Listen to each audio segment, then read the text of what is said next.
తల్లి సంతానమైన మనలాగా ఉండగలరా? ఒకరు కాదు మనమిద్దరంటే ఎవరైనా నమ్మగలరా?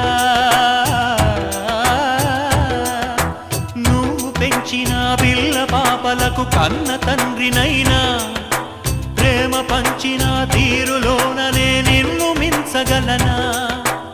ఏ పుణ్యం చేశాను నేను ఈ స్నేహం పొందాను, నా ప్రాణం నీదైనా నీ చెలిమి రుణం తీరేనా? నీకు సేవ చేసేందుకైనా మరు జన్మ కోరుకోనా? స్నేహానికి చలికాడా, దోస్తీకి సరిజోడా, ఏళ్ళెదిగిన పసివాడా ఎన్నటికీ నిన్ను వీడా? మీసమున్న నేస్తమా నీకు రోషమెక్కువా?